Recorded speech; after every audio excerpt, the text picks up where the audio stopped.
Good afternoon, everybody, and thanks for tuning in to the Nebraska Medicine Facebook page. We're here once again for our weekly conversation about COVID-19, and we're getting a little bit more specific this week. We're talking about COVID-19 and how it relates to stroke, as May is Stroke Awareness Month. My name is Kayla Thomas. More importantly, I'm joined by Dr. William Thorell, who's one of our neurosurgeons here. Thank you for joining us. Sure, just call me Bill. Bill works. I call him Bill all the time. You guys can too. So just a reminder, this is a live chat. It's for informational purposes only. If you have any questions specific to your health or medical condition, you want to direct those towards your primary care provider. We'll get in a second to some of the more in-depth questions related to stroke and COVID, but let's start in general. May is Stroke Month. What is a stroke and what are the signs and symptoms? Signs and symptoms are pretty straightforward. It's usually weakness or numbness in the face, arm, or leg on one side of the body.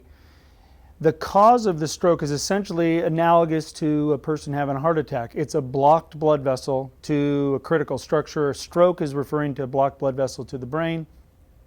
Heart attack, the analogous situation is blocked blood vessel to a portion of the heart.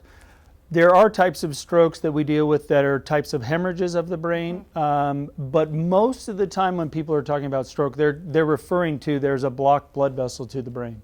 Some people might have heard some information. It's been in the national news, and we kind of opened up the conversation about it last week, about the importance of treatment for a stroke, the importance of treatment for a heart attack. Both those things are emergencies. And even though now is kind of an intimidating time to come to the hospital, it's so important. And we know with stroke, time is brain is something I've heard time and time again. Why is it so important to get treatment so quickly for a stroke? It's super important because just like heart attacks and certain other medical conditions, those are time critical. So the only way to reverse the effects of stroke is to reestablish blood supply to the affected area of the brain. And the faster you do that, the less long-term effects you're going to have. And it's very high intensity and it's very high acuity. The relationship between the time passed and the ability to recover is very tight. So again, just like heart attacks, the sooner you reestablish blood flow really has a dramatic impact on the probability of minimizing disability from the stroke. So any time that goes past is just really detrimental to the overall outcome.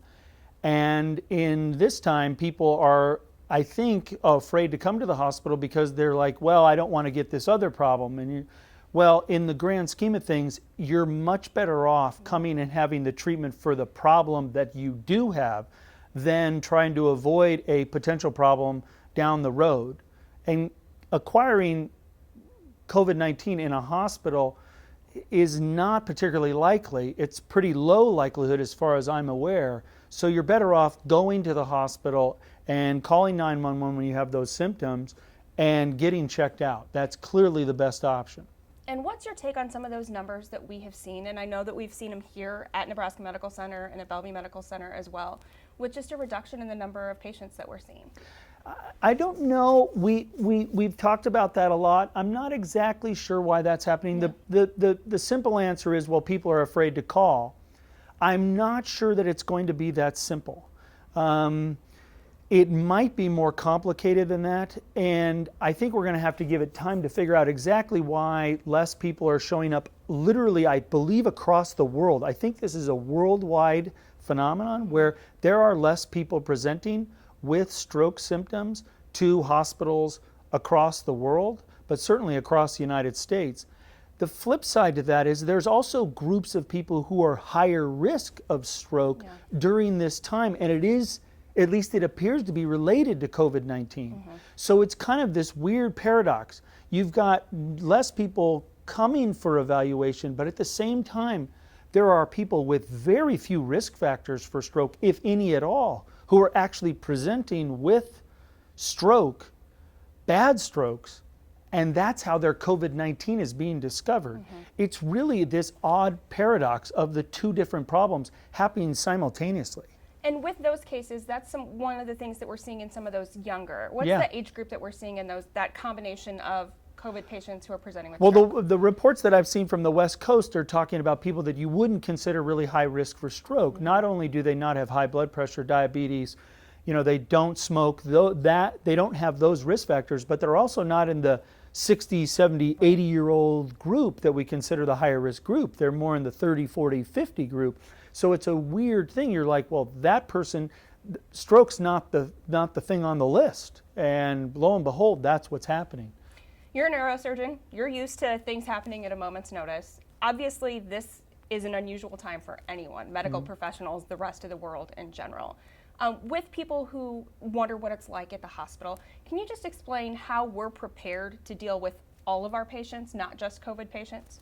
Yeah, that's actually an excellent question, because literally the campus has been transformed in a way, some of which is really hard for everybody to deal with. The lack of visitors across all the hospitals. This isn't our hospital. That's, as far as I know, a worldwide phenomenon, certainly a nationwide phenomenon. And in the community, it's all across the community. Visitors, traffic decreased. We've changed the way we manage rounding. We changed the way we see people in the ER.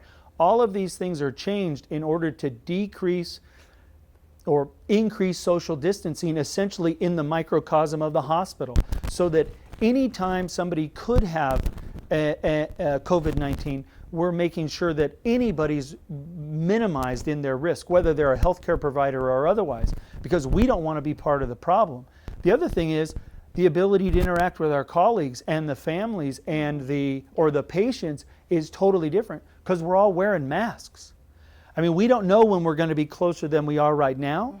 So you're sitting there going, well, wear a mask. And the amount of hand sanitizer that is going on is just crazy. I mean, I come in the morning and I grab bleach wipes and I wipe everything down. At night, we wipe it all down. The cleaning crew comes in. They are all totally just decked out in their gear, and they're wiping everything down. The amount of extra care that is being provided across the campus, not just in patient care areas, but everywhere, is unprecedented. It is really interesting to see how much it's changed the way we're doing stuff right now. And the lockdown, the limit on how you can get into this campus, you can still find ways in if you're me, and I've been here a long time. I know a lot of the secret passages, but it's limited. There's people going, here's your mask, wash your hands all the time. And it's not to be rude, it's to be careful. Absolutely, and we should point out, we're the only two people probably on the hospital campus right now that aren't wearing masks, and they're basically right there, have a portable station so we can sanitize, take those on, take them off. It's important to be able to see and hear what we're understanding. This is important information. So we are 6 feet apart. So if you're wondering why we aren't wearing masks, that's kind of the protocol we've established for these interviews here. So obviously the PPE, the sanitizing, the restrictions. What are some of the other challenges right now when it comes to caring for stroke patients in the COVID-19 era, so to speak? The only complicating factor is just managing testing for COVID-19 in patients, figuring out what the best protocol is. That's a changing thing because of the availability and the speed of the testing changes, and then dealing with how you're going to manage your PPE, because you don't want to burn through PPE because it is a limited resource right now.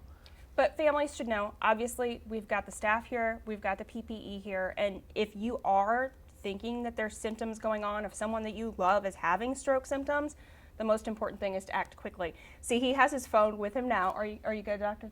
No, I need to go. So there you go. Thank you for your time. I'll go ahead and wrap up. Sorry to leave. We knew that was a possibility. So again, May is Stroke Month. We've got several resources available on our website, nebraskamed.com. Fast, you'll find those signs and symptoms for stroke. It's so important to remember right now to keep an eye out for those stroke symptoms, to know that if you're having a stroke, to know that if you're having a heart attack, if you have any of those conditions that you think might require emergency treatment, call 911. We're here for you, and we thank you for tuning in. If you have any stroke-related questions, go ahead and put those in the comments, and we'll do our best to jump in and catch those for you later. So our thanks to Bill, who took off to do the important things that he does right now.